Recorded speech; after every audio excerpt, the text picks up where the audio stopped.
Here's how the BCS standings are created. 3 components, each carry equal weight. You have the poll with the USA Today coaches poll. There's the Harris poll compiled by a panel of former players, coaches, administrators, and media. And then there's the average of 4 computer rankings. Auburn thinks it's a team of destiny, but they are number 3 in the human and computer polls. Brad, you had some time to consume. You're the smartest guy in the studio right now. What's your takeaway this morning? Smartest guy at this table. I'll go for that. But I'm gonna get... So what's your takeaway this morning after you watched the BCS show, you were part of it, and then you wake up this morning, you can take a look at the standings once again? Well, when we did BCS Countdown last night, one thing that we don't have access to the numbers inside of the computer rankings. Just like everybody else, we see where the teams are ranked in the various computers. This morning, I went on to look, because my suspicion was, my belief was, that Auburn must be just behind Ohio State and Florida State in some of these computers because their resume is so much stronger, but that wasn't the case at all. And I'm looking at these computers, and I'm saying, you know what? In that computer, 1/3, we just showed the breakdown, in that 1/3 that the computers account for, I don't think Auburn is going to gain much more, if any, on Ohio State after this Saturday's games. And what that means is that for Auburn to have any chance of passing Ohio State in the BCS standings without the Buckeyes losing, Auburn is not only going to have to move ahead of them in the polls, they're going to have to blow by them in the polls. They're going to be past them by a comfortable margin.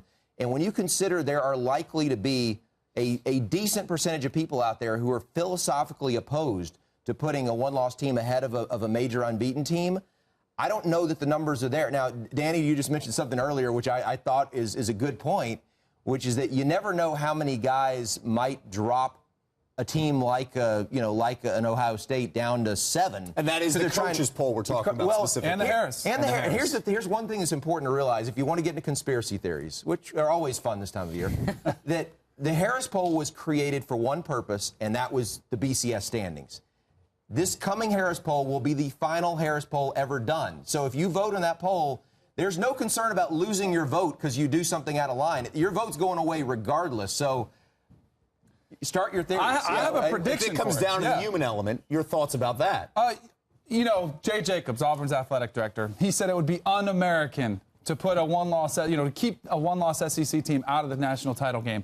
He's challenging my patriotism right now, and I have zero problem because I think it has to matter that the regular season is supposed to matter. And if Ohio State wins out, if they beat Michigan State, that should be enough. You've got the undefeated in the 0 in the loss column. That's what matters. But this will be very interesting because you watch the coaches poll. Nobody sticks to their own more than the SEC. And you already see the politicking take place, and they're pushing this already. I would say if you're Gus Malzahn or if you're Jay Jacobs, I'd be more concerned about beating Missouri before you're out there politicking. I do think polls-wise, for there to be any chance of Auburn jumping Ohio State has to win a game in which you come away thinking, I'm not sure that they're better than Michigan State. I think if they go out there and show without a doubt they're the better team, it's going to be really tough. If they win by 1 point in a tough game like we saw this past week at the Big House, then it becomes a big question, right? Absolutely. Okay. Yeah.